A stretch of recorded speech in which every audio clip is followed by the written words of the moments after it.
Hello and welcome to Cinema Us Therapy. Yes. Hi. We're at the tail end of our shoot. Yep, 3 days of 12 episodes. And a bunch of other Patreon stuff and other things. Well, this is actually for a Patreon. This is for a Patreon video where we're talking about Star Wars and how to disagree agreeably. Yeah, how to, I like that, disagree agreeably. Yeah. Yeah, we're going to take that. So how to resolve disagreements in a way that brings you closer together. And we're going to be doing that while playing with Star Wars Legos and talking about Star Wars because, we pull in different directions. We disagree. Yeah. Kind of. So, but hi, everybody. We'd also like to announce that we have a sale going on this month. We do. On our Patreon. For an annual membership of our Patreon is 20% off, which is essentially 2 months. Two and a bit. Two and a bit. Yep. And if you don't know a lot about our Patreon, the simple fact is we've turned it into a film studio. And so it is home for, I'm gonna throw to you in a second. But, Okay. But the extended commercial-free director's cuts of all of our episodes drop a day early. They're longer, they're without ads, and you get to see stuff that's either, if you want more Alan, you get a lot more Alan there. Yeah. And then also stuff that's maybe a little too much for YouTube. Deeply offensive is what it is. It's the stuff that'll get us canceled. And we do sketch comedy stuff. It's not the stuff. Sorry, our producer Megan is here. The stuff that would get us canceled is housed elsewhere. No. What else? We have outtakes. We have deep dives on filmmaking and deep therapy. dives on filmmaking therapy. We do a thing called the random grab bag of mystery. That's actually what this is going to be. It's just us talking about Star Wars and why we disagree and still love each other. Well, the random grab bag each other's ideas. The random grab bag of mystery comes from like children's television shows where you win a grab bag but you don't know what's in it. Correct. And so it's whatever inspires us. So we recently did an entire fully produced music video of our own cover of Bet on It from High School Musical 2. Yep. Except for it's us at a mini golf course. Jono sings lead, I sing all the backup. Would you ever? And it's exactly as good as what I just did. No, it's better because of auto-tune. Funny because it's true. So anyways, and frankly, you're making films. You're making movies there. Yeah, our Patreon is called Cinema Therapy Studios because as a member of our Patreon, you get to be part of the studio executive team. Yeah. So you get to tell me what movies to make. So this past year, we made a short film called Cyrano. It is a romantic comedy about AI and how that's going to just definitely happen and it's going to go great and everyone will love it. It's going to help the dating scene so much to have AI prompting you what to say. And optimizing your photos of yourself and everything. It's going to be wonderful. Well, the whole premise, I think, is if we optimize ourselves into oblivion, we lose what makes us special and unique. And that's what a person falls in love with. Yeah. Sanding off the rough edges of a personality to make yourself more optimized is the least optimized thing you can do. Yeah, so it's a short film that's a dark sci-fi rom-com. Yes. Or dark edges. It doesn't feel dark, but like the undertone, if you think about it, the undertone is very black. Yeah. Like it's kind of candy colored and fun and nice, but if you really think about the philosophical implications, it's horrible. And Cyrano is up now, yeah? It is up now to watch on Patreon. It won't be available publicly for a while. We're going to do a festival run and try to do these other things. So it won't be available on our YouTube channel for at least 6 months, but you can watch it now on Patreon. And I think we're going to show, Bradley, are we going to show a little clip of it right now? Is that the plan? We can do it and you guys can, oh wait, yeah, give me a second. Okay, we'll do that in just a second, as soon as Brad gives us the okay. Lots of people love your t-shirt, by the way. Thank you. It is one of my favorite t-shirts and one of my favorite fine dining establishments. Yes. Actually, have you been to Pizza Planet at Disneyland? Oh, no, yes, actually. It's the pizza place in Tomorrowland. Yeah. Better than you'd expect it to be, still not great. Cinema Therapy Studios has as its mission creating short films and feature films in the future that are basically, we want to create things that we would cover on our own show. Not saying that we will, but like, is it something that's going to help? Entertain and help. Yeah. And so, yeah, very cool. Thanks. So anyways, 20% off this entire month of March. You can sign up for an annual membership on our Patreon. and be good to go. Yeah. Yeah. So we also are going to be celebrating our 5th anniversary as a show. And our 20th anniversary as friends. As buddies. Yeah. That'll be later in the year. 5th anniversary as a show is next month. We have some exciting stuff that's going to go along with that. We'll have a little new intro. We had our composer, the composer who wrote the score for Cyrano and my previous short film, Moonstruck. His name's Caleb Blood. He's extremely talented. He wrote a piece for the show that you'll get to hear in our intro, and we'll use little chunks of it throughout the show called, do you remember the title of the track? The Audacity of Hope. No. Good book, though. Flight of the Cinema Therapists. Oh, yeah, I do remember that. It's awesome. It's really good. It's very E.T. So you guys will get to hear that in just a couple of weeks. We have an episode coming, and you'll hear it there, and it'll be awesome. Yeah. So that's a big, exciting thing. But we've been doing this for 5 years, and we're almost 300 episodes. And that's awesome and thrilling. So we got some exciting things coming down the pipe. So, yeah, we're here to tell you about all of that. And then just to answer a few questions here live on the air. Are we ready to watch? Oh, Okay, yeah. we're going to watch a little clip from Cyrano first, and then... A couple questions that are coming in. Excellent. And then we'll answer questions. We will not answer, will you do this movie questions. I'm Yeah, sorry. Please don't submit requests right now. Yeah. Anyways. I think it may just be time to give up. I just don't think I'm, dateable. I mean, we've optimized and still. Buddy, you've got a lot to offer. We're just going to have to experiment a bit more. Experiment? What does experiment mean? I mean, you've already got me with more abs than is anatomically possible. Your physical attractiveness rating is 7.3. How do you feel about pets? I grew up with a dog. I like dogs. There's a 20% increase in cat population in your area. How do you feel about cats? I mean, I guess I don't have anything against cats. You have 11 cat-interested new matches. Jeez. Are you sure this is... Ideal optimizations. A dog owner, a cat owner, athletic but not an athlete, loves the outdoors but loves to stay in and watch a movie, knows how to cook but loves to go out for a nice meal at a cafe. Girl, you are crushing it. Yeah.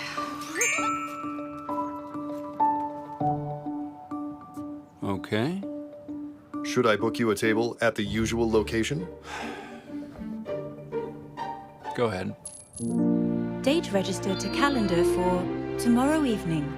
Okay, is there anything else I can do? You could be blonde. Should I book you in at the Neon Salon for a cut and color? Should I book you in at the Neon Salon for a... No! Might I suggest the half-zip and sports jacket? It's Almost perfectly optimized for Jessica's what's-her-name's taste. face. Anyway, so that's just a little taste of Cyrano the AI optimizing our heroes, Ryan and Jessica. And they're definitely going to fall in love now because of all this help that they've gotten. It's good. It's fun. So, yeah. We had a lot of fun making it. Hopefully the movie's good. I can't tell anymore. Audience response is really positive to it. Yeah. Anyway, we're, let's take some questions, Megan. Yeah. Someone says they are. Oh, hang on, I lost it. Oh, no. Sorry, this is. It's, Chat is tricky. the chat is going crazy, I'm sure. Okay, someone asked if learning about different kinds, like psychology principles and dynamics, has impacted your directing of films since teaming up with Jono. Oh, yeah. Writing and directing has changed significantly since we've been working on the show. I'd like to think it's improved it a lot. But yeah, huge change in how I approach things, just because I have a greater knowledge and understanding of why people think and feel the way they do. Yay. Someone says they want. Good job, buddy. Thanks. You helped. All Someone right. says they want to become a therapist. Do you have any advice? Yeah. I mean, I answered a similar question recently where I tell everyone the same thing, which is I think a degree in clinical psychology is your best foundation to jump off into other fields of therapy if you decide to go a different direction. I think it gives you the most options Base. and the best base. So my advice is to get that degree. And honestly, Psychology Today, even though it's a mainstream publication, does a really good job of taking the research and making it digestible. So, get a subscription to that and just read up so you know what's going on in the world of psychology. How do we do episodes with directors or actors? Is just how do we do them, or Yeah, how do we get the Riverside person? stuff, probably. The question, but yeah. Okay. So we have a representative in LA who talks to other directors and actors, reps, their agents and PR people. And Stu, so he's a great guy. Stu, who's wonderful. So that's generally how we get people interested in the show. Some of them have just reached out to us, which is absolutely wild. Yeah. When that happens. Yeah. It has happened. And then on a technical side, we use a program called Riverside. It's similar to Zoom, but it allows you to record high quality recordings on either end. And then it's basically just a Zoom call where we have a little teleprompter and we put their face directly in front of our camera lens right there. So Jonathan and I can be looking at the person and talking to them, but it looks like we're talking to you. Yeah, because we're looking straight down the barrel. We're so smart. And oftentimes Stu will meet them at their home or hotel room or whatever to help them set up the lighting and set up all the... If they're in Los Angeles. Yeah. But I mean, we've had people call in from New York and kind of all over the place. So. Any directors or actors you would love to have on the show? Lots. A million. All of them? Yeah. Anyone who's talented and has interesting things to say and talk about, which is most people who work in the industry, frankly. I do want to get Sean Astin on here pretty soon. I desperately want to get Sean Astin. Honestly, if we got Sean Astin and never got another guest, I'd be like, we did it. No, we'd have to get Sean Astin and Emma Stone, and then we could That's true, yeah. we could die happy. Those are probably our two sort of, yeah. Someone asks if the chatbot in Cyrano becomes a physical threat in the movie. Not in the short film, but you just gave me an idea for a feature. Gosh dang it. Especially if your rom-com dovetails into an action film. We could make that turn. Oh yeah. And- Did any of you see Hard Eyes, which was at once a slasher movie and a fully functional rom-com? That movie was fun. I still need to see it. But Yeah. Dang. Yeah, someone just... I had no intention of turning that into a feature, and now I'm just spinning. Well, don't do it. We have too many others. Megan says no. Okay, best film to recommend to family therapy patients. Best film for family therapy patients. I mean, it depends on what's Depends going on on. yeah. But overall, honestly, even though this sounds like The Incredibles, the first Incredibles movie is so rich with family dynamic stuff and Covers a bunch of different covers a things. lot of things and covers them well. And all comes together in a way that you could follow it and grow. And then I would say just everybody on the planet should watch Ted Lasso. And everybody who wants to enter into a romantic relationship should watch Nobody Wants This. Those are some of the healthiest, counter the healthy relationships are boring. It's like Ted Lasso and Nobody Wants This is like, here's healthy relationships, and they're the most compelling thing you've ever seen. There you go. What is the hardest movie you've ever had to do on cinema therapy? Hardest movie we've had to do might be Twilight New Moon. Why? It was so hard to shoot that. We were shooting for an hour and a half, almost 2 hours on that, and it felt like getting run over by a truck over and over and over again. Yeah. It came together great in the edit. That's what it was. Because the first Twilight The first one was super fun. surprisingly fun, and we're like, let's keep doing this. And New Moon is so painful that I remember thinking we were going to have to scrap the episode. I said to Alan, I'm like, I don't know if any of that's usable. We weren't fun. We weren't insightful. We were just mad the entire episode. And then we watched the edit start to come together. We're like, oh, this is actually really fun when you're not living it anymore. So, but if you, like New Moon, if you watch those episodes, that is not performance anger on my part. Like, I'm actually... You're watching Jono die and give up on humanity. actually furious. Are we wrapping up? I have to go get Audrey. Oh, If you want to do more questions, you can. Otherwise, someone asked if you got an Emmy, and then circle back to your main points. okay. I'll leave that there if you want to do. Well, and I have access to it here, so I can... Okay, we can do a couple more questions. I will answer this. You see, Probably wrap up in 5 minutes or less because we have another thing to do. yes, Okay. we do have another thing to do. But you see, there is an Emmy over there behind Jono's right shoulder. There's actually another one back here that's hidden. Those are 2 Emmys that I want. They're regional Emmys, which technically are Emmys, Jonathan. I keep telling them they don't count. They don't count because they're regional. But yeah, I won 2 Emmys for directing Yeah. in 2014 and 2015. Yeah. Does Jono view movies differently now that he's behind the scenes? Not as much as you'd think, largely because I'm not on set doing a lot of actual like filmmaking work. I did more of that when I was younger, honestly. So how I view movies differently now because I'm a therapist, honestly. I'm always watching for what could be used here that could help somebody. Ooh, Boobert says, Great name. what are ways you cope? I love this question. Oh boy. What are ways you both cope with the existence of Joker Folie à Deux? I myself am still trying to find ways to forget watching it. Denial. No, listen, everyone involved in that movie, but particularly, what is the director's name? Todd Phillips. Particularly Todd Phillips and whoever helped him write it. They really, really, really wanted to say F you to the people who liked the first film. Yeah. I mean, maybe the ones who liked it for the wrong reasons, which, okay, sure. But like, here's the thing. I approach it as a filmmaker and I look at what they did, and they all got paid so much money to do exactly what they wanted and piss people off. And on a certain level, I'm thrilled that they got to do that. It's honestly the most Joker thing you could do is just like light a torch to something you've created and laugh while you're doing it. Exactly. Like, hey, this thing you love, it's terrible and you're terrible and ha ha ha. By the way, they paid me $20 million. There is a phrase found in many world religions and various philosophies, which is that you have to experience the bitter to appreciate the sweet. Yeah. Joker Folie à Deux is my like bottom of the barrel baseline for anytime something is bad. I'm like, at least I can enjoy it because I've had worse. It was so aggressively bad, guys. It's so Well, bad. it was so contemptuous for the audience. Several variations of the question, what's our favorite episode or the episode we're most proud of individually?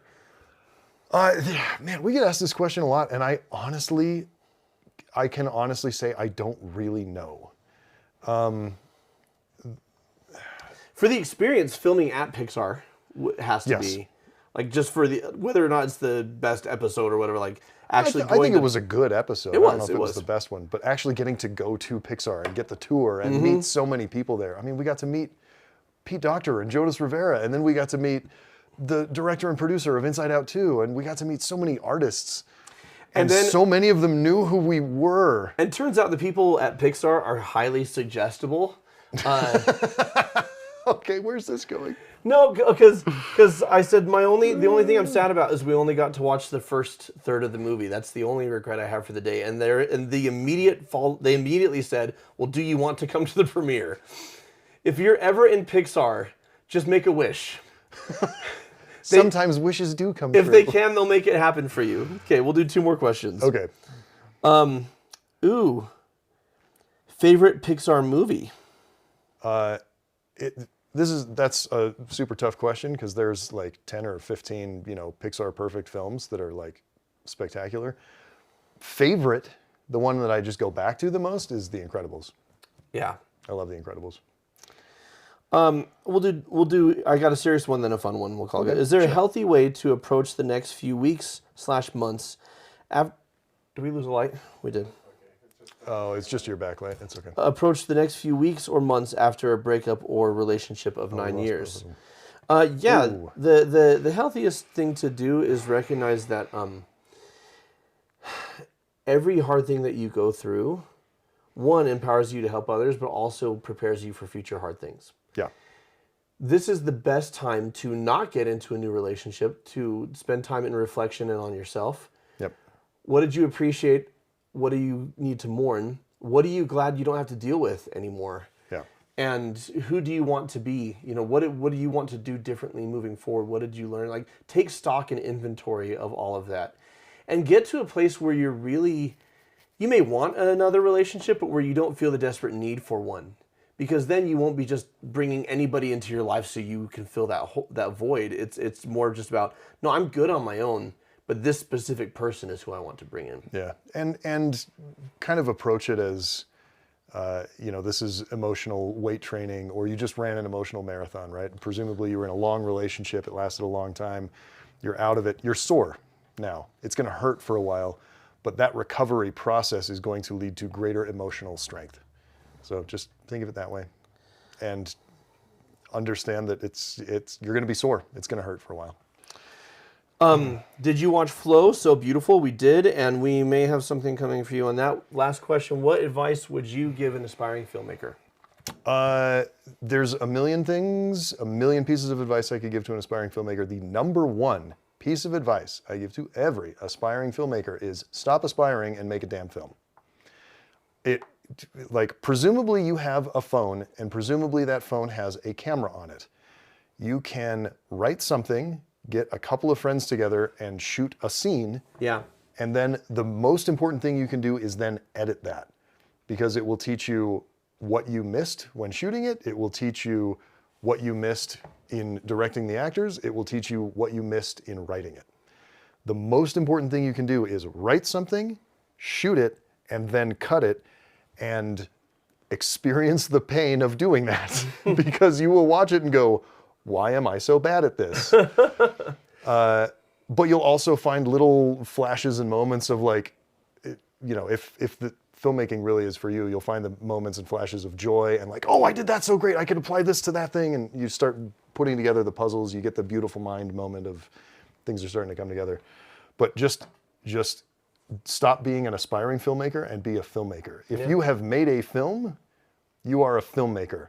Everything else, this is one of my favorite James Cameron quotes of all time. If you've directed something, you're a film director. Everything else is negotiating the fee. Whoa. That's it. That's cool. I love that. All right. Thank you all for joining us. Once again, if you jumped in late, our Patreon annual membership, 20% off for an annual membership right now for this month. Until March 31st. And this is the 5th anniversary of our channel is coming up, the 20th anniversary of our friendship.